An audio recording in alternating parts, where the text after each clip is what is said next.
Bom dia a todos, pessoal. Estamos no ar. Hoje, 2 de junho, período da manhã, na primeira sessão virtual da primeira turma da Câmara Superior de Recursos Fiscais. Vou fazer uma chamada rápida para ver se todos estão ouvindo e vendo bem, tá? E vou ressaltar a presença hoje do suplente Luiz Tozelli, tá? Então, vamos lá. Conselheiro André. Presente. Tá ouvindo e vendo bem, né? Conselheira Lívia. Bom dia. Conselheira Edeli. Bom dia, tudo ok. Conselheira Amélia. Bom dia. Conselheira Viviane. Bom dia, presente aqui. Conselheiro Tozelli. Na escuta, presidente. Conselheiro Caio. Bom dia, alto e claro. Bom, eu ouvi todos vocês, que bom. Antes de mais nada, gente, eu gostaria de ressaltar que a gente está vivendo história, tá? É um novo e exitoso capítulo desse tribunal quase centenário que se inicia com a inauguração das sessões virtuais na Câmara Superior de Recursos Fiscais. É um sonho antigo, né? Quem está no CARF há bem mais tempo que eu sabe disso, né? Que se iniciou com o doutor Barreto, e quando ainda era presidente do CARF. E a presidente Adriana levou adiante e implementou. É uma honra para mim no dia de hoje ter essa oportunidade de estar aqui substituindo a presidente na Câmara Superior e oportunizar a concretização desse planejamento. Isso só foi possível pelo empenho de toda a equipe atuante do CARF, que conseguiu concretizar a realização dessas sessões. E que não só por questão de isolamento social, que ainda se impõe, que a gente está vivendo, mas pela própria redução dos custos para o órgão em deslocamento de conselheiro. Será de grande valia esse instrumento, essa ferramenta para todos nós. Então, aqui nesse momento, eu faço meus agradecimentos a essas pessoas. Não vou nominar todo mundo, mas assim, especialmente faço na pessoa da Rose, que foi uma grande empreendedora desse projeto. É uma grande ferramenta e a gente vai continuar exercendo a nossa missão institucional através dela. Uma semana de grandes inovações tecnológicas, como, por exemplo, o lançamento espacial aí que a gente viu no sábado, né? Um sucesso, depois de quase uma década aí, sem nenhuma situação igual. Coincidência ou não, estamos nós aqui, reunidos, pioneiros, na Câmara Superior do CARF. É um grande avanço tecnológico para a instituição também, com as devidas proporções, é claro, mas eu não poderia deixar de ressaltar esse avanço aí que a gente teve com essa inauguração dessas sessões virtuais. Ressalto que, apesar de me dar uma satisfação enorme, uma honra sem tamanho viver esse momento marco histórico nosso, né? Ao mesmo tempo eu sinto por não estarem aqui, né, nesse momento, presidindo, nem o doutor Barreto e nem a doutora Adriana. E acredito que a minha responsabilidade ela aumenta muito, mas assim quis o destino, né? Então, estou aqui.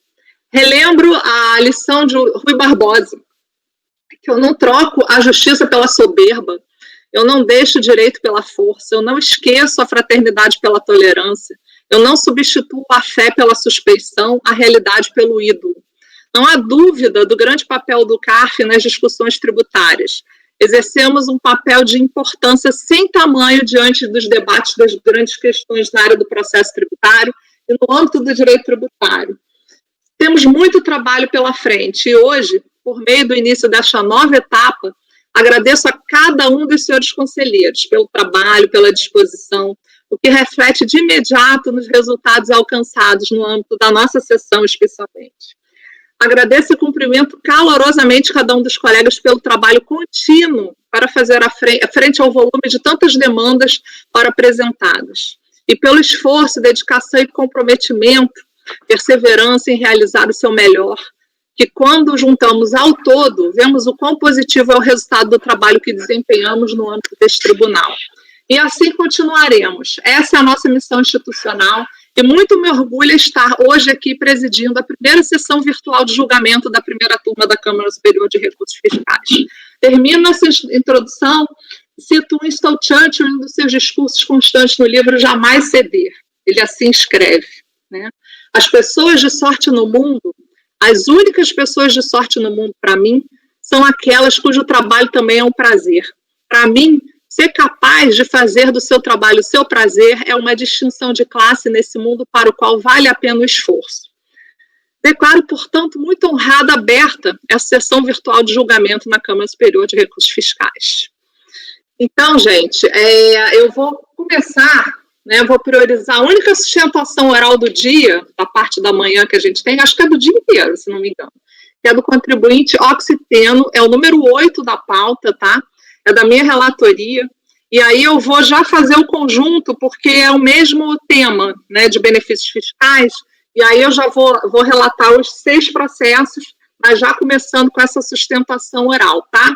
Eu vou ler o relatório, e aí depois eu vou passar a sustentação oral. Agora, lembro sempre da mãozinha, tá? A mãozinha é importante na condução dos debates, tá bom? Então, vou começar.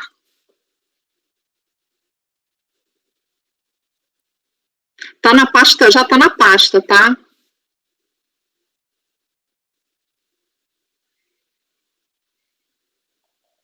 Tudo bem. Vamos lá. Tem emoção, gente. Trata-se de recurso especial da Fazenda Nacional, interposto em face da decisão proferida pela terceira turma da primeira Câmara no acórdão 1103.00610, na sessão 17 de janeiro de 2012, que deu provimento por unanimidade de votos ao recurso do contribuinte. O processo trata de PERC, apresentado pelo contribuinte em 26 de setembro de 2000. Conforme relatado pela decisão recorrida, a interessada na DIPJ, no exercício de 98, no calendário 97, declarou 167.69965 a título de aplicação incentivo fiscal FINOR. O extrato das aplicações de incentivos fiscais referentes à IRPJ 98, no calendário 97, consta as folhas 8. Por meio do despacho de folhas 395, a autoridade administrativa indeferiu o pedido com fundamento no artigo 60 da Lei 9.069 de 95, em razão de ter sido constatada a existência de pendências impeditivas à liberação do incentivo, que não foram sanadas mesmo após a intimação do contribuinte para a regularização de sua situação fiscal. Com a ciência do indeferimento, o contribuinte apresentou manifestação de conformidade, no qual alegou em síntese.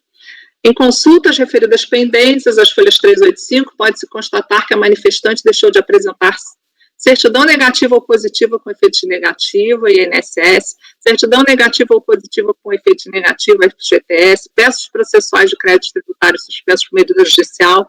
A fim de comprovar a situação regular perante aqueles órgãos, juntam-se à presente cópia da CND, número tal, tá aí, relativa às contribuições previdenciárias e as de terceiros, e cópia de certificado de regularidade do FGTS, também tem um número. No que tange a ausência de cópia de peças processuais de crédito tributário suspenso por medida judicial, há, com base no extrato obtido através de certificado digital, os seguintes processos da Procuradoria da Fazenda Nacional. Aí eu faço uma tabelinha aqui, trago os processos. A terceira turma da Delegacia de Julgamento de São Paulo, em 2 de junho de 2010, indeferiu a manifestação de inconformidade do contribuinte com base na premissa de que a situação da irregularidade fiscal do contribuinte apurada pela autoridade administrativa perante a RT, PGFN ou FGTS impede o reconhecimento ou a concessão de benefícios ou incentivos fiscais. Com a ciência da decisão, o contribuinte apresentou recurso voluntário, e no qual reiterou os argumentos da manifestação de inconformidade acrescido das seguintes informações. Tendo em vista no quadro acima demonstrado as inscrições em exigibilidade suspensa na PGFN, não há que se falar em cópia de peças processuais, razão pela qual a própria autoridade tem acesso aos documentos, sendo que a manifestante possui certidão negativa de débitos, pelo fato que participa de diversas licitações, sendo ela uma das exigências de participação. Foi atestado pela própria autoridade que existem pendências ou débitos perante o FGTS para empresas incorporadas. Bastante aqui. CNPJ tal, e são 2 CNPJs. Desta forma, a manifestante não concorda pelo fato que possui certidão negativa de débito junto ao órgão. Também encaminhamos certidão de baixa de inscrição dos CNPJs aqui mencionados. Ressaltamos que a baixa dos CNPJs foi anterior ao pedido de incentivo fiscal. Referente à certidão negativa de débitos do INSS, foi apresentado pela manifestante à época do pleito. Portanto, a mesma não concorda com a decisão de indeferimento.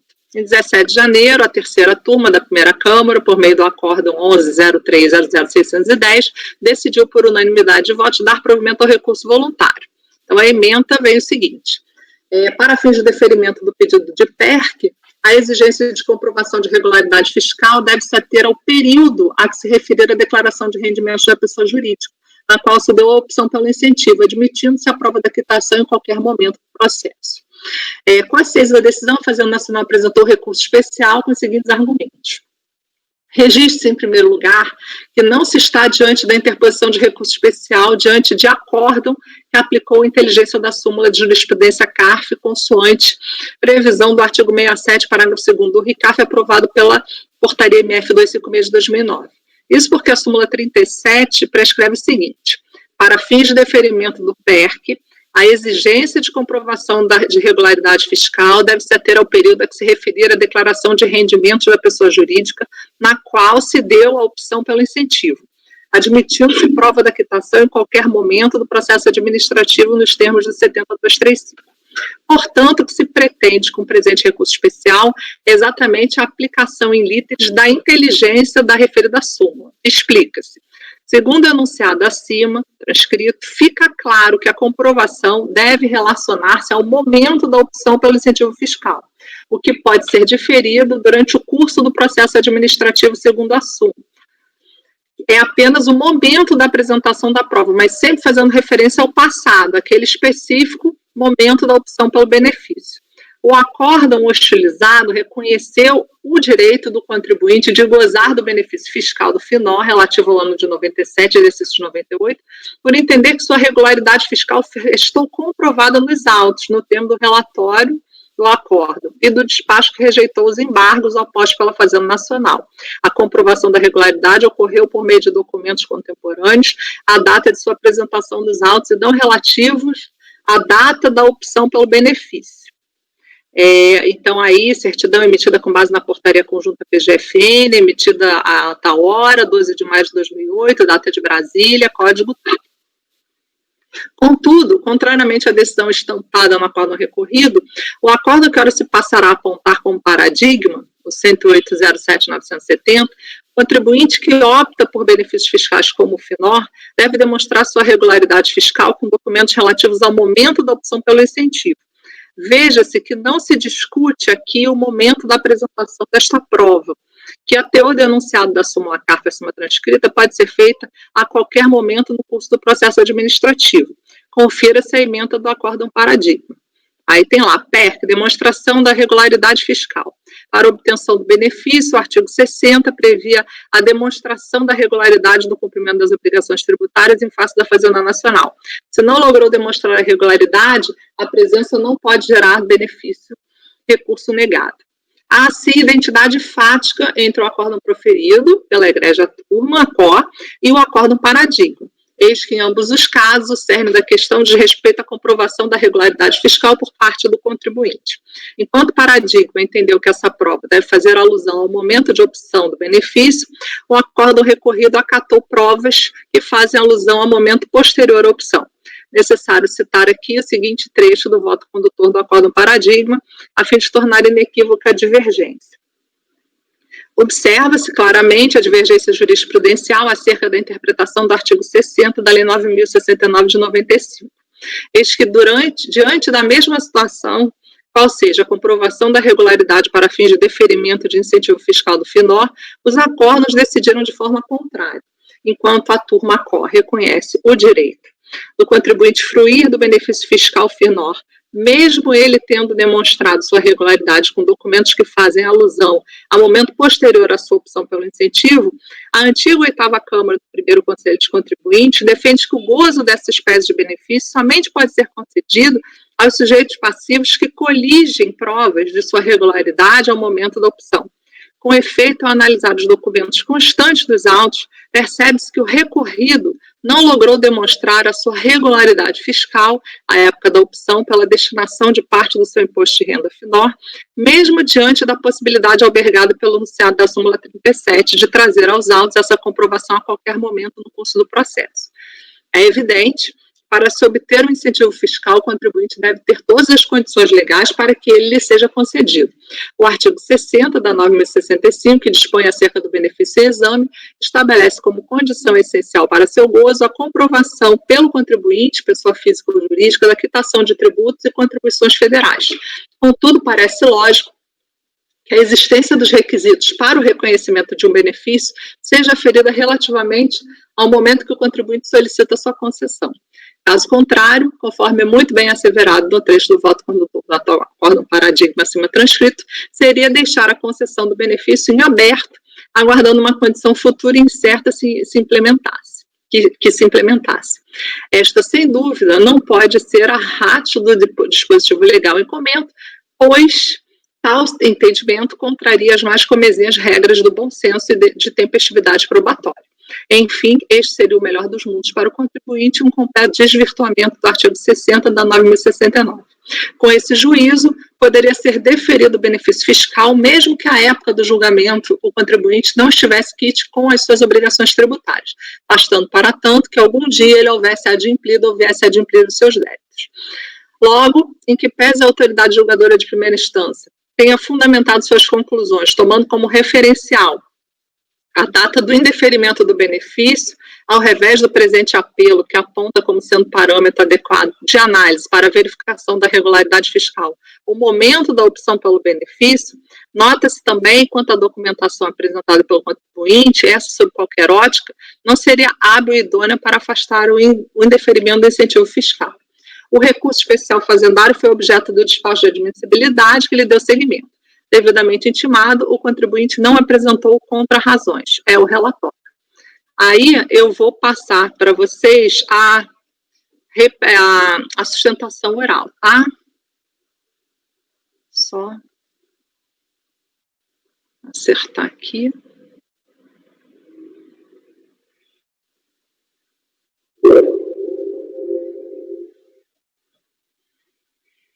Só um minutinho.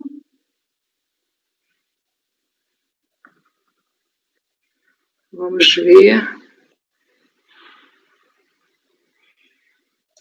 Hora do suspense, mas lá. Eu espero que seja. Eu espero assim. Vamos lá.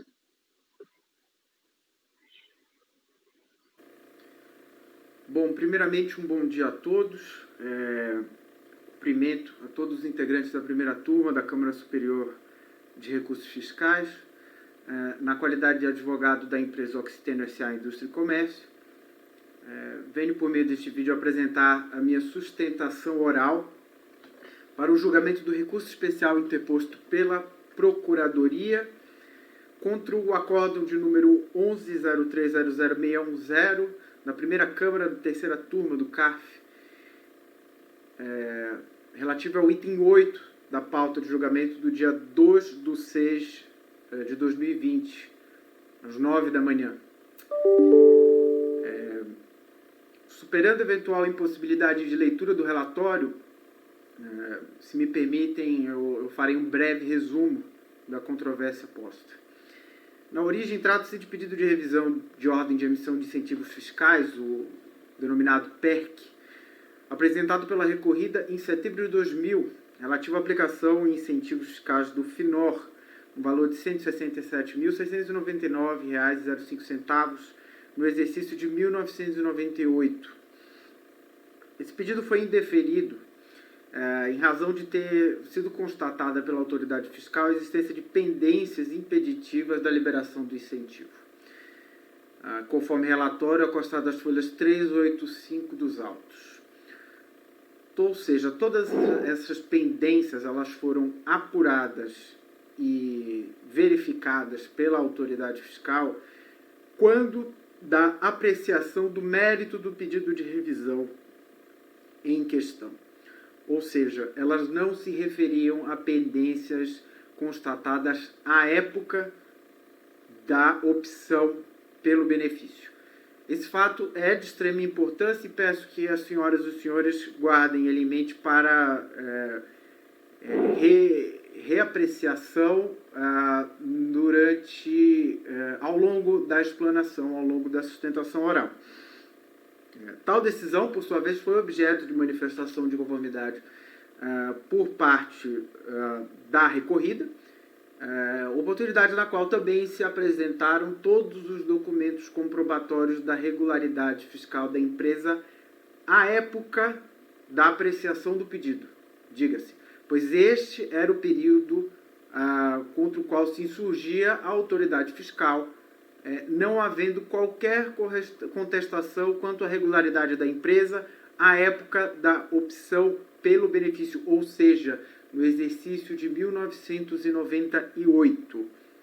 Toda a controvérsia gira em torno da regularidade fiscal da empresa no exercício de 2008 e não de 1998.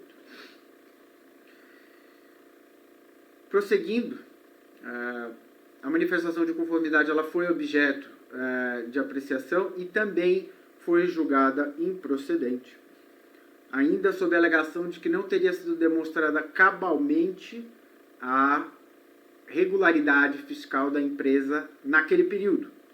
Diga-se ainda que é importante ressaltar, e eu peço a devida vênia para leitura desse trecho da decisão, que consta as folhas 530 dos autos, que a autoridade julgadora aduz que o indeferimento teve como fundamento o fato de a manifestante apresentar à época do reconhecimento do incentivo, ou seja, à época da análise do pedido, pendências impeditivas, conforme referenciado no relatório de folhas 385. A leitura dos autos ela permite um entendimento muito claro acerca desse ponto, na medida em que todos os apontamentos, todas as inscrições ou lançamentos apontados como impeditivos são posteriores ao ano de 1998. Então, portanto, não teria como se sustentar aqui que a resignação da autoridade fiscal se relacionava a qualquer tipo de irregularidade apurada para o exercício de 1998, mas sim com relação a apontamentos e eventuais inscrições constantes do conta corrente da empresa à época da apreciação do pedido. E isso é muito importante que fique claro. Essa decisão, por sua vez, foi objeto de recurso voluntário interposto pela recorrida, o qual, finalmente, acertadamente, foi provido, com fundamento na súmula 37 do CARF, que diz justamente que, quando da análise dessa regularidade fiscal, da regularidade fiscal que estamos analisando nesse momento, deve ser considerado o cenário da empresa à época da opção pelo benefício. Ou seja, no caso, no exercício de 1998, e não na época da análise do pedido. E é muito importante que isso fique muito claro. Ou seja, a decisão recorrida, agora, a decisão que foi objeto de recurso especial por parte da Procuradoria, ela foi fundamentada na súmula 37 do CARF. É curioso, no entanto, que a mesma súmula tenha servido de fundamento para o recurso especial aqui contestado por meio da presente sustentação oral. E esse é o primeiro ponto de resignação da recorrida. Como é sabido, o parágrafo 3º do artigo 67 do Regimento Interno do CARF trata justamente da impossibilidade de processamento de recurso especial interposto contra acórdão fundamentado em súmula deste Conselho. Então, é no mínimo curioso que tenha sido deferido o processamento desse recurso, na medida em que a própria decisão se fundamenta na súmula 37.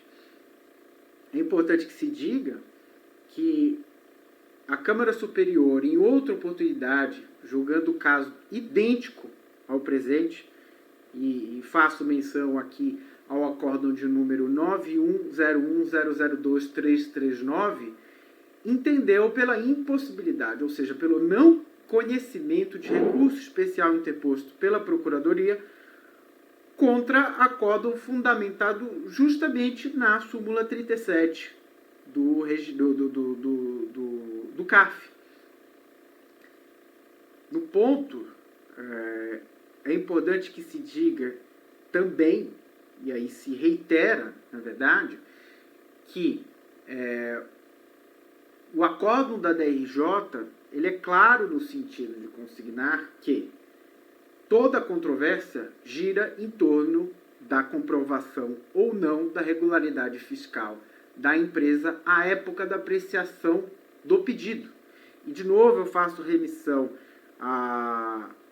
aos dizeres acostados às folhas 530 dos autos, no seguinte sentido: o indeferimento teve como fundamento o fato de a manifestante apresentar, à época do reconhecimento do incentivo, pendências impeditivas conforme referenciado às folhas 385.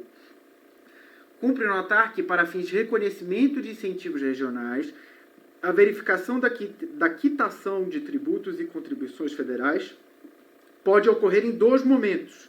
O primeiro deles se verifica com o processamento eletrônico dos dados da declaração de rendimentos, bem como com o cruzamento desses dados com outros de interesse, resultando na emissão do extrato de aplicações de incentivos fiscais. O segundo momento ocorre quando do despacho da autoridade administrativa que aprecia o PERC, apresentado pelo contribuinte, em razão de sua discordância com os dados contidos no EAIF. Ou seja, nesse ponto, fica claro que toda a controvérsia se resume à regularidade fiscal da empresa ou não no ano de 2008, ou seja, no ano de apreciação do pedido, propriamente dito. Não por outro motivo, o acórdão recorrido se menciona especificamente, se refere especificamente à documentação relativa ao ano de 2008, por um simples motivo. Esse é o ano a respeito do qual se desenvolvia a controvérsia. Em nenhum momento foi questionada a regularidade da empresa no ano de opção pelo benefício, ou seja, no exercício de 1998. Razão pela qual a autoridade julgadora, a COR, ela deveria, ela entendeu pela necessidade de apreciação exclusivamente dos documentos relativos à regularidade fiscal da empresa em 2008. E por esse motivo entendeu pela aplicação da súmula 37 ao caso, justamente porque, verificada a ausência de controvérsia com relação à regularidade da empresa no ano de 1998, ou seja, no ano da DIPJ, não haveria que se falar da necessidade de revolvimento ou de reanálise da regularidade fiscal da empresa no ano de 2008. Isso parece muito claro. O que não nos parece claro, em verdade, é a tentativa da Procuradoria de, a esta altura, apresentar uma nova matéria de defesa, ou seja, a necessidade de reanálise da condição fiscal da recorrida em 1998, na medida que isso nunca foi objeto. Muito pelo contrário, a regularidade da empresa em 1998 não somente não foi objeto de controvérsia, como também ela foi atestada em diversos momentos, tanto pela DRJ quanto pelo acórdão recorrido. Então, não nos parece que seja correto suscitar a esta altura, ou seja, em sede de recurso especial, que se proceda à análise da regularidade fiscal da empresa no ano de 1998, até mesmo porque esse nunca foi o objeto da controvérsia. O que tenta a Procuradoria, em verdade, é inovar. Há uma tentativa de inovação nos argumentos de defesa e que, no entender da recorrida, merece e precisa ser rechaçada pela Câmara Superior de imediato, seja pelo fato de que se busca contestar acórdão fundamentado em súmula desse Conselho, seja porque o mérito da controvérsia não se restringe à regularidade da empresa em 1998, mas sim à regularidade da empresa em 2008.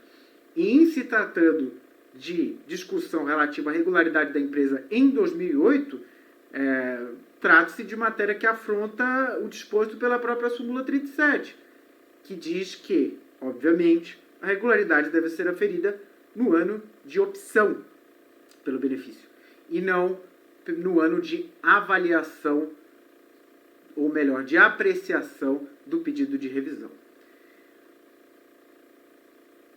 É importante que se diga também que esse entendimento, além de sacramentado no âmbito da súmula 37, ele também já foi objeto de apreciação pelo STJ em sede de julgamento dos recursos repetitivos, especificamente nos autos do recurso especial número 10.41237 de São Paulo. É importante que se diga que, mesmo se considerado aqui, na pior das hipóteses, que deveria ter sido comprovado pela recorrida a sua regularidade, seja no ano de 1998, seja no ano de 2008, ambos os períodos foram efetivamente apreciados em algum momento da instância administrativa. O exercício de 2008 já havia sido apreciado pela autoridade fiscal quando da apreciação originária do pedido de revisão em 2008, já que, como disse, toda a irresignação se restringe ao ano de 2008, e o ano de 2008, por sua vez, por mais que a análise da regularidade fiscal para aquele ano reflita uma ilegalidade, o próprio acordo recorrido, como se sabe, como pontuado pela própria Procuradoria no recurso especial, tratou de analisar toda a documentação comprobatória da regularidade da empresa no ano de 2008. Por esses motivos, finalizando a nossa contribuição ao julgamento, a recorrida reitera pela impossibilidade de conhecimento do recurso em análise, justamente por se tratar de tema que é suscitado em afronto ao parágrafo 3º do artigo 67 do CARF, já que se trata de acórdão fundamentado na súmula 37, e, caso superada essa preliminar, que também seja o recurso julgado improcedente, na medida que, como se viu, busca a Procuradoria suscitar a controvérsia que jamais existiu nos autos em verdade, já que a regularidade fiscal da empresa do ano de 1998 nunca foi objeto de controvérsia. Essas foram as nossas considerações e, desde logo, agradeço a disponibilidade e a atenção das senhoras e dos senhores. Muito obrigado. Bom, pessoal, vamos voltar para os quadradinhos aqui. Eu vou ler o voto, tá? Começar a ler o voto. Bom, conhecimento. O conhecimento, aí eu trago aqui as questões do artigo 67 do RICARF, já estão aqui expostas. No caso dos autos, o despacho de admissibilidade deu seguimento ao recurso especial fazendário por entender que restou comprovada a divergência interpretativa suscitada. Como vista, aduz a Fazenda Nacional que o acórdão recorrido teria reconhecido o direito do contribuinte fruir o benefício fiscal do FINOR, mesmo com a demonstração de sua regularidade a partir de documentos que façam alusão ao momento posterior à opção pelo incentivo, enquanto que, em sentido diverso, o acórdão paradigma proferido pela 8ª Câmara do Primeiro Conselho entendeu que o benefício só pode ser concedido pelos contribuintes que coligem provas de sua regularidade no momento da opção. Constata-se, portanto, que a recorrente pugna por uma interpretação literal da súmula 37 do CARF, com base na premissa de que a comprovação da regularidade fiscal da empresa deve relacionar-se ao momento da opção pelo incentivo. Contudo, verifica-se que o fundamento apresentado pela recorrente tomou como referência a redação anterior da súmula 37, que teve seu teor alterado em 2018, conforme ata da sessão realizada em 3 de março daquele ano. Ocorre que a atual redação da súmula não comporta o racional defendido pela recorrente, pois expressamente estabelece que, súmula 37, para fins de deferimento do pedido de PERC, a exigência de comprovação de regularidade fiscal deve se ater aos débitos existentes até a data da declaração de rendimentos da pessoa jurídica na qual se deu opção pelo incentivo, admitindo-se a prova da irregularidade em qualquer momento do processo administrativo, independentemente da época em que se tenha ocorrido a regularização. inclusive mediante a apresentação de certidão de regularidade posterior à data da opção. Ademais, no caso dos autos, o acórdão recorrido entendeu que efetivamente houve a comprovação da regularidade fiscal, conforme pode-se depreender dos excertos a seguir transcritos. Assim, observe que o próprio acórdão da DRJ, folhas 517, item 4.24, reconhece a existência de certidão negativa com efeito de positiva. Também na folha 374, encontra certidão emitida com base na portaria conjunta de 2 de maio de 2007, emitida às 10h45 do dia 12 de maio de 2018, válida até 8 de 11 de 2008. Não, desculpa, 12 de maio de 2008, é válida até 8 de 11 de 2008. Quanto ao CNPJ, os dois CNPJs, há na documentação anexada ao recurso certidões de baixa desse CNPJ na data de 95 e 92, respectivamente. Assim, essas empresas foram baixadas antes do ano calendário em questão. Observa ainda que o certificado de regularidade do FGTS também é anexado, de novo. Quanto às pendências no INSS, a certidão número 0038.12.0082.21.200.686, anexada na manifestação de inconformidade, já comprovara nada de DRJ a regularidade perante aquele órgão. Em face do exposto, voto por dar provimento ao recurso. A leitura do trecho acima transcrito evidencia que o voto condutor, provavelmente por lapso, inverteu o teor da primeira certidão, negativa com efeito de positivo, em vez de positiva com efeito de negativa. Entretanto, a simples leitura do item 4.24 da decisão da DRJ, utilizado como parâmetro pelo acórdão recorrido, demonstra que a referida certidão era válida e possuía efeitos negativos. Cabe observar que, quanto ao fato de, à época do interferimento do PERC, haver certidão positiva com efeito de negativa válida, isso não é motivo para que seja o deferimento do PERC, já que é notório o dinamismo que caracteriza a incidência tributária. Dinamismo esse que restou configurado no relatório, informações de apoio para a emissão de certidão, as folhas 360 e 368, o qual, embora informe a existência de certidão válida, também demonstra que na data da emissão havia pendência junto à RFB e à PGFN. Assim, constata-se que o lapso não tem condão de alterar a materialidade da decisão, pois é fato incontroverso que a referida certidão era válida, e nisso as decisões da DRJ e do CARF convergem.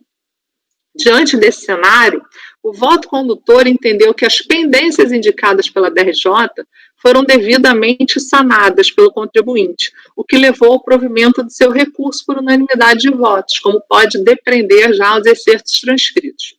Já a partir dessa constatação e com alteração da súmula CARF número 37, é forçoso concluir que a reclamada interpretação literal do teor pacificado por esse Conselho simplesmente levaria a um desfecho contrário à pretensão da recorrente, visto que o contribuinte efetivamente apresentou comprovação de sua regularidade fiscal em momento posterior à opção, quando de sua defesa em sede de recurso voluntário, conforme apreciado e decidido pelo acórdão recorrido.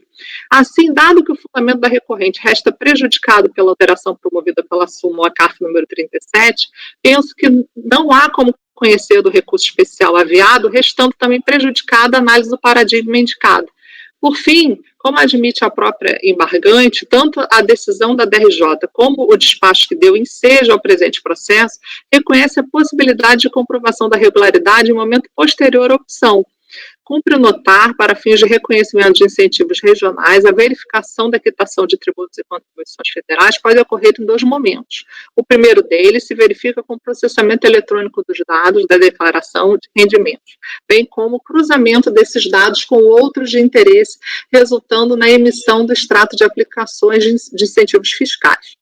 O segundo momento ocorre quando do despacho da autoridade administrativa que aprecia o PERC, apresentado pelo contribuinte em razão de sua discordância com os dados contidos na EAIF. Assim, pelos fundamentos apresentados, verifica-se que a tese suscitada pela recorrente colide com o atual entendimento deste CARF, cristalizado pela nova redação da súmula 37, e também é incompatível com os fundamentos do interferimento do PERC e da decisão de primeira instância, razão pela qual não há como conhecê-lo.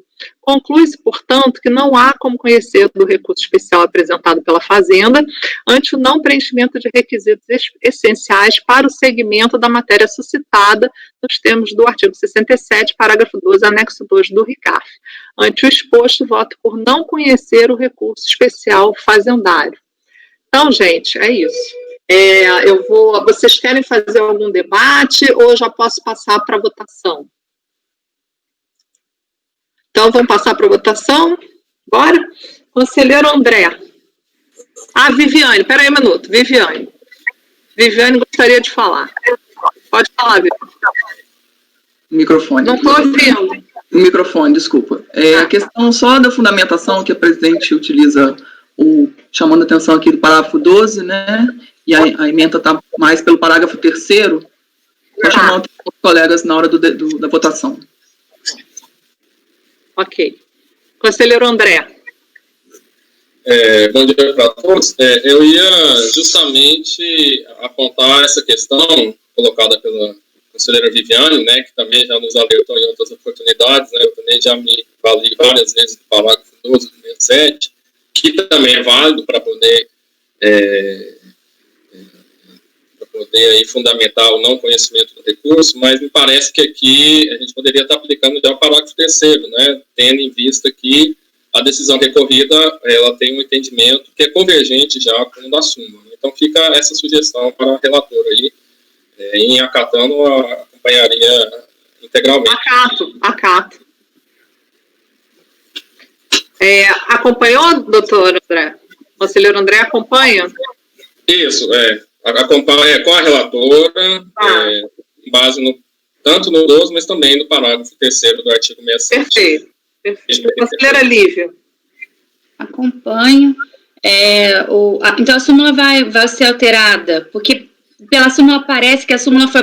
Desculpa, a ementa. Porque pela ementa parece que a súmula foi aprovada depois, sendo que a súmula é a mesma, só foi interpretada, né? Vou seguir a apresentação aí da Viviane. Tá bom, acompanho. Conselheira Deli. Eu acho que o parágrafo 3º ele é de todo pertinente, porque a alteração da súmula ela foi promovida exatamente nesse ponto que a Procuradoria suscita. Né? É preciso, né? Quando nós fizemos essa revisão, nós identificamos que os paradigmas não comportavam duas... só um minutinho. Pessoal, vamos desligar o microfone. Oi?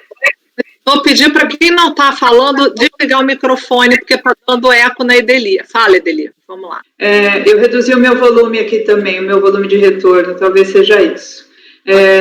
Nós verificamos que os paradigmas não comportavam que dois trechos da súmula estavam incompatíveis com os paradigmas. A primeira parte em que falava que era débitos do período da declaração, e nós constatamos que, na verdade, a jurisprudência se referia a débitos até, né, o período de entrega, e a segunda parte, que era essa que afeta esse litígio, que era o que significava a prova da quitação, né? Então, eu poderia trazer uma prova da quitação contemporânea à data de opção ou a prova de que o débito estava quitado, né? Essa locução ela era indeterminada e os paradigmas mostraram que a dificuldade que se tinha em face dos extratos que não identificavam quais eram os débitos que justificavam o indeferimento do incentivo, conduziu o contencioso administrativo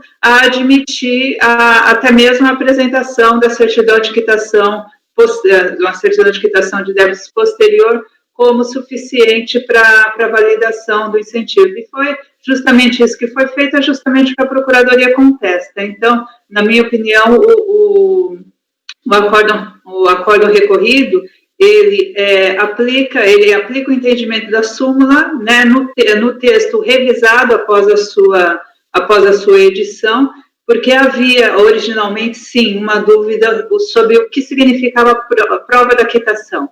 Essa dúvida ela só é espancada em 2018, com a revisão da súmula, então me parece que o parágrafo 3º é o mais apropriado aí para negar conhecimento, né?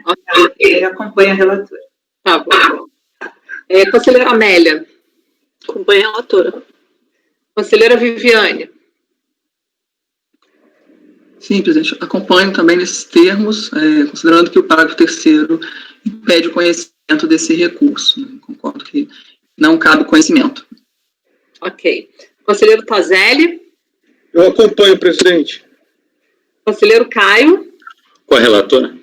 Então, vamos, negado conhecimento por unanimidade, certo, gente? Então, vamos passar para o item 3, que aí é o mesmo grupo temático, tá? Que aí já liquida essa questão do PERC. Vamos lá, o próximo é o item 3. É o da Indústria de Bebidas Antártica Polar, Sociedade Anônima.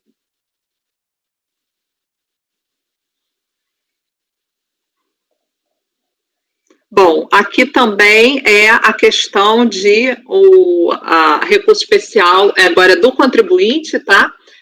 Companhia de Bebidas Ambev, interposto em face da decisão proferida 1201-00480, na sessão de 25 de maio de 2011. O processo também trata de PERC, do ano calendário de 2002, que foi negado pela autoridade de origem, conforme despacho de folhas 418. Nos termos do referido despacho decisório, após análise do processo nos termos da legislação de regência, foi constatado que o contribuinte possuía pendências impeditivas à liberação do incentivo. Por força disso, o contribuinte foi intimado em 23 de 6 de 2008 a regularizar tais pendências. Contudo, após nova análise acerca da regularidade fiscal, verificou-se que ainda remanesciam pendências impeditivas à liberação do benefício, o que levou ao indeferimento do pleito com base na falta de comprovação exigida pelo artigo 60 da Lei 9.069 de 95. Com a ciência do indeferimento, o contribuinte apresentou manifestação de inconformidade com base nos seguintes argumentos. Supostos créditos são com exigibilidade suspensa, conforme prescreve o artigo 14, 15, 16 e 7235, combinados com o artigo 145.3, inciso 8 do artigo 140 do CTN. Essa alegação também é além de amparada nos preceitos legais prestados, também está amparada em jurisprudência do Conselho de Contribuintes, que não vem aceitando o alcance do artigo 60 da 9.069 de 95, que a Receita Federal quer dar. A situação da manifestante perante a Receita Federal e a Procuradoria Fazendária está regular, conforme constata pela certidão conjunta positiva com efeito negativo. A Delegacia de Julgamento de São Paulo, em 26 de agosto de 2009, indeferiu a manifestação do contribuinte sob o fundamento de que a autoridade administrativa realizou uma análise da situação fiscal do contribuinte e concluiu que, na data da expedição do parecer de despacho decisório, constavam as irregularidades elencadas às folhas 407, das quais resultaram a não apresentação de certidão negativa ou positiva com efeitos negativos que seriam obtidas junto à PFN e ao INSS, assim como certificado de irregularidade em relação ao FGTS.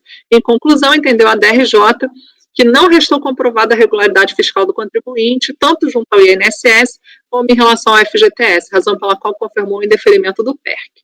A ciência da decisão do contribuinte apresentou recurso voluntário, no qual basicamente repisou os argumentos da impugnação, com ênfase na tese de que o CARF teria decisões em sentido contrário ao adotado pela DRJ.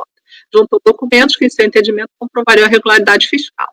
Em 25 de maio de 2011, a primeira turma da segunda Câmara, 201-00480, por unanimidade de votos, negou o provimento ao recurso voluntário, firme na premissa de que o contribuinte não logrou êxito em comprovar a sua regularidade fiscal, notadamente quanto ao FGTS.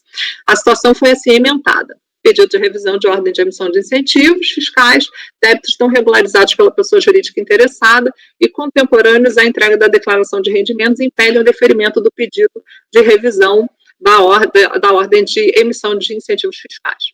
Com a ciência da decisão, o contribuinte apresentou recurso especial com os seguintes argumentos. Da simples leitura das emendas, se conclui que foi dado a casos idênticos tratamento divergente pela forma recorrida e pela primeira Câmara do primeiro Conselho de Contribuintes, haja vista a identidade bem nítida das bases fáticas dos acordos confrontados. Em ambos, presente a hipótese de aplicação de deferimento ao pedido de ordem de emissão de incentivos fiscais. Confrontando analiticamente os AES, tem-se que, enquanto o acórdão recorrido entende que a indicação genérica da existência de débitos sem identificá-los possibilita o indeferimento do pedido, por sua vez, a primeira Câmara do primeiro Conselho de Contribuintes entende que, para indeferir o pedido, deve a autoridade indicar quais os débitos existentes nessa ocasião para que o contribuinte possa quitá-los e usufruir o benefício. Assim, evidente que no acórdão recorrido e no paradigma, as decisões tratam da mesma matéria de fato e de direito, e para idêntica situação, decidiram juridicamente em sentidos absolutamente divergentes. Ressalta-se ainda que o acórdão trazido ao enfrentamento demonstra o acerto de todos os argumentos e fundamentos trazidos pela recorrente. Não houve manifestação acerca da indicação genérica da existência de débitos sem identificá-los, não possibilitando a averiguação da regularidade na ocasião da opção, nem possibilitando sua regularização casos eles realmente existissem.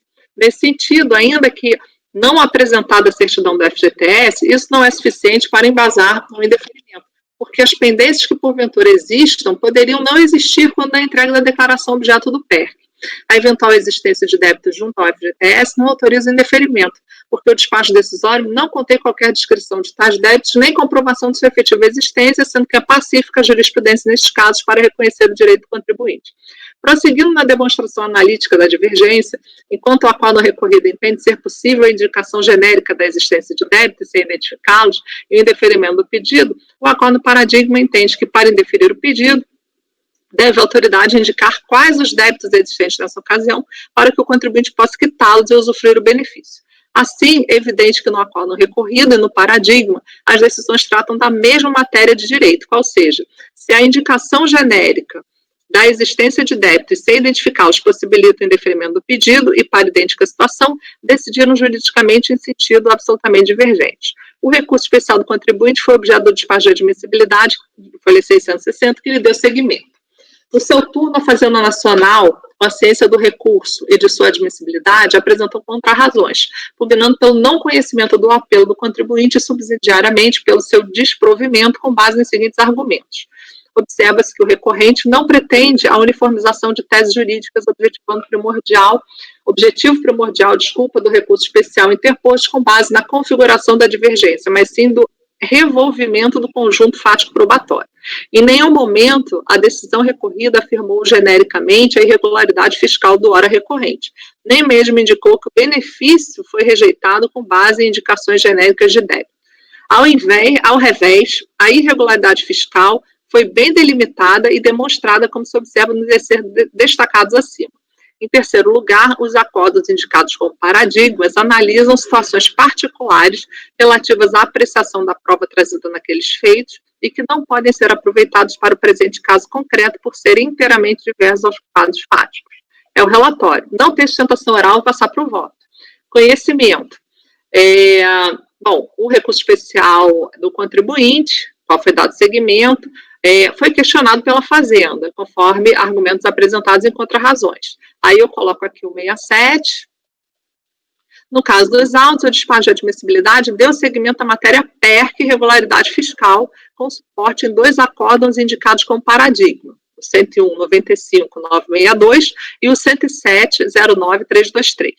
Como visto, o contribuinte, no intuito de demonstrar o dissídio jurisprudencial, defende que nos paradigmas restou consignado que seria necessária a indicação de quais seriam os débitos existentes, o que não permitiria a averiguação de sua ocorrência ou mesmo a possibilidade de sua regularização, enquanto que, em sua visão, o acórdão recorrido teria entendido que o indeferimento poderia ter como base a indicação genérica de débitos.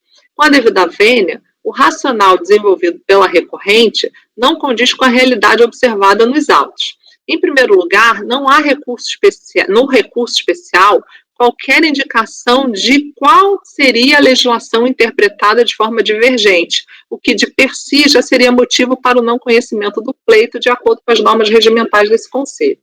Em segundo lugar, a posição adotada pelo acórdão recorrido é convergente com o que restou decidido no primeiro paradigma, o 101.95.962, bastando para tal constatação a simples leitura das respectivas ementas, conforme segue.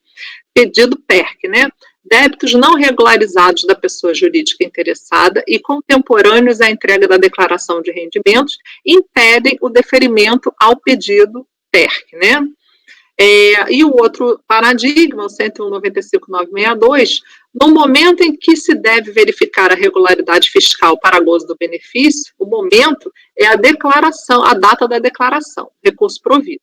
Verifica-se, sem grandes dificuldades, que para as duas decisões é necessária a comprovação da regularidade fiscal no momento da entrega da declaração de rendimentos do contribuinte.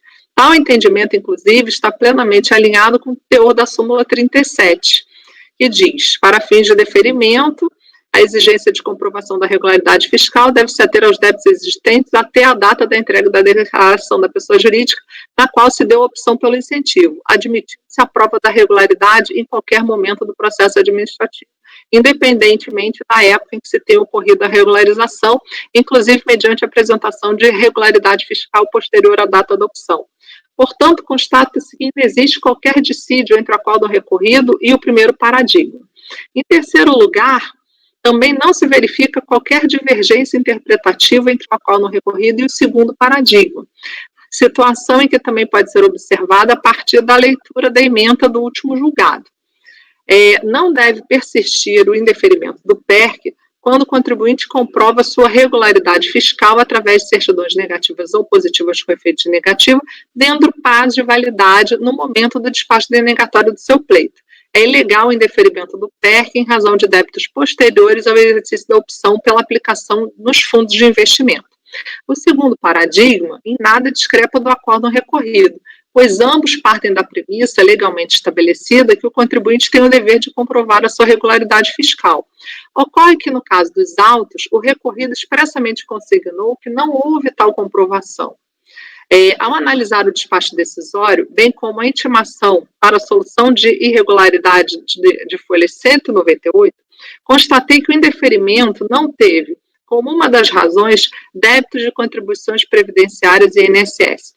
Assim, restam as pendências relativas ao FGTS, em razão às quais não podemos garantir a sua regularidade. A única certidão apresentada, folhas 377, relativa ao CNPJ da incorporada, não comprova a regularidade de FGTS, cuja comprovação foi solicitada pela autoridade local e reafirmada pela decisão de primeiro grau. No recurso voluntário, também não trouxe o documento que comprovasse a regularidade em relação a essa exigência. Para não haver qualquer dúvida, pessoalmente consultei o site da Caixa, com o CNPJ da incorporada, e o resultado não foi de irregularidade, conforme tela da pesquisa abaixo. Então, está aí no site. Dessarte, uma vez que o interessado não conseguiu comprovar em nenhum momento processual a sua regularidade fiscal, não faz jus ao incentivo. O racional adotado pelo voto condutor do recorrido é cristalino e não deixa margem para dúvidas. Não está em discussão, como aduz o contribuinte, a possibilidade ou não de se comprovar a regularidade fiscal, mas o fato incontroverso de que não houve efetiva comprovação. Qualquer entendimento em sentido contrário implicaria revolver provas e documentos analisados no processo, hipótese vedada em sede de recurso especial. Também não prospera por todo o descompasso com os fatos a tese de que o acórdão fez a indicação genérica de débitos sem identificá-los. Ora, basta a simples leitura dos excedos acima para se concluir com a meridiana clareza que os débitos não comprovados foram especificamente indicados, relativos ao FGTS. Some-se a isso o fato de que o próprio relator teve cuidado de confirmar a situação no sítio da Caixa Econômica, confirmando o entendimento esposado nas instâncias anteriores. Assim, verifica-se que, mais uma vez, não há qualquer divergência interpretativa entre o recorrido e o segundo paradigma indicado, pois ambos reconhecem a necessidade de comprovação integral da regularidade fiscal do contribuinte. E nem poderia ser diferente, pois tal exigência decorre de expresso comando legal do artigo 60 da 9.069 de 95. Estamos diante de um cenário em que são vários os motivos impeditivos ao conhecimento do recurso, conforme demonstrado. Conclui-se, portanto, que não há como conhecer do recurso especial apresentado ante o não preenchimento de requisitos essenciais para o segmento da matéria suscitada, conforme 67, parágrafo 1º, anexo 2. Então, eu não conheço o recurso especial do contribuinte. É isso. Alguma questão? Podemos votar? Edeli? Aperta a mãozinha. Sim, vamos lá. Só resgatei aqui, né, para ajudar no debate, que nós apreciamos o recurso especial do mesmo contribuinte, pautado nos mesmos paradigmas, na sessão de fevereiro. Então, aí para quem quiser recuperar, e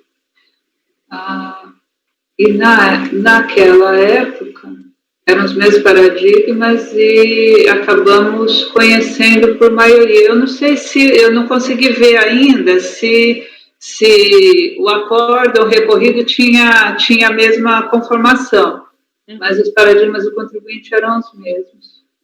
E naquela ocasião conhecemos por maioria, né? Divergiram Viviane, Andréia e Adriana e André. Certo. Só eu conheci. Mas eu ainda não consegui ver se era a mesma. Deve ser, porque o recorrido lá era 1201-00478. O recorrido aqui. Eu segui o que. A relator foi o conselheiro André, né? Oi? Não. Aquele, não, da Amélia. Era a Amélia, foi a Amélia, tá? Porque o André fez uma leva de perca, assim. Uhum. Mas são contemporâneos. Esse aqui é o 480, aquele lá era o 478. Tá. É só isso que eu queria colocar. Tá bom. Conselheiro André, como vota? Quer falar? Peraí. Conselheiro André e conselheiro Amélia. Tá, primeiro conselheiro André, depois conselheiro Amélia, ok. Antes de votar. Ainda nos debates aqui, observando o recorrido, senhora presidente, e inclusive a fundamentação posta no recorrido, ela até menciona a súmula 37, da redação anterior ali, né? E me parece que, no caso aqui, o recorrido, ele apresenta também, como na votação anterior aqui, um entendimento convergente, tá, com o da súmula, seja para a redação anterior ou seja para a redação atual. Tá? É só essa observação que eu queria fazer. Tá? E agora, realmente, além dessa questão, você tem uma série de outros aspectos muito bem trazidos pelo voto da presidente aí, que apontam também pelo não conhecimento. Tá? Então, é só isso que eu queria registrar. Conselheira Amélia. Não, era só isso também que eu queria dizer, que a gente já havia votado em fevereiro, eu também vi que efetivamente esse aqui era o 478, né, então eu acho que estava dentro da mesma, do mesmo pacote aí. Lá também ele falava que não havia a certidão negativa de FGTS e de INSS e que necessitaria aí abrir quais seriam efetivamente os débitos em aberto, né. Então, é mais para pontuar de que acho que a discussão é a mesma, aparentemente. Doutor André. Passei microfone. Qual é o número do acordo, por gentileza? Pode falar, Amélia. Passei microfone, Amélia. É o 774? 4774. Isso mesmo. Eu estou aproveitando e já sequestrando a palavra, desculpa, presidente, Sim. mas eu só, salvo engano, naquele recurso era da Fazenda, né? O era especial. Do contribuinte. Estou com ele aqui, ó. Recurso especial da PGFN, doutora Amélia, eu estou com um acordo aqui. Só se houve algum erro na formalização. Na ata, recorrente a contribuinte. Isso. Tá, mas eu garanto para vocês que eu estou lendo aqui o acórdão e tá, recurso especial da PGFN. No texto do acórdão, eu precisaria reler para ver como tá, mas era só esse acréscimo que eu queria fazer, que me trouxe a dúvida, que lendo agora o acórdão, no conhecimento, tá, recurso especial da PGFN. É verdade, mas é do contribuinte. Ok, então esclarecidíssimo. Obrigado, presidente. Podemos votar ou está tudo certo? Podemos iniciar a votação? Conselheiro André.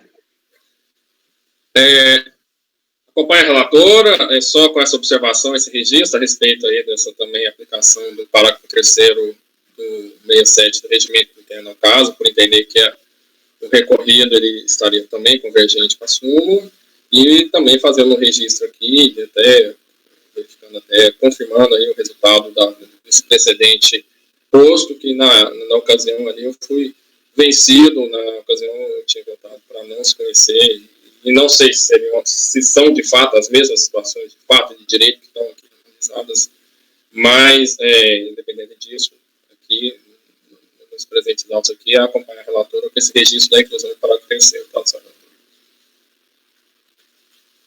Ok. Conselheira Lívia, como vota? Microfone. Então, ali não teve questionamento, né, no caso, 1º de fevereiro. Eu precisaria de mais um tempinho para analisar o conhecimento, porque me parece que a súmula tem 2 entendimentos. Você pode comprovar a regularidade fiscal na época ou a qualquer momento do processo. E aí, o contribuinte está querendo decidir exatamente esse alcance. Então, eu não consigo... E o paradigma diz que a comprovação da regularidade fiscal tem que ser na época do pedido. Então, é uma das interpretações. Está convergente, mas não tanto, porque se você tem duas possibilidades e você está falando só de uma delas, eu não consigo ver tanta convergência assim. Eu acho que eu preciso de vista, presidente. Tudo bem. Posso fazer... Mas é mesa? Mesa. Tá, vista de Sim. mesa. Tá, gente, vamos dar um intervalo, então, rapidinho? 10 minutos? 10 minutos para a gente tomar uma água, se refazer, tá? Rapidinho, já voltamos. Tá, podemos parar a gravação, tá? Então, ótimo. Pode deixar tudo aí, né? A gente pode deixar ligado, é só apagar, se tiver aquela câmera e tal, a gente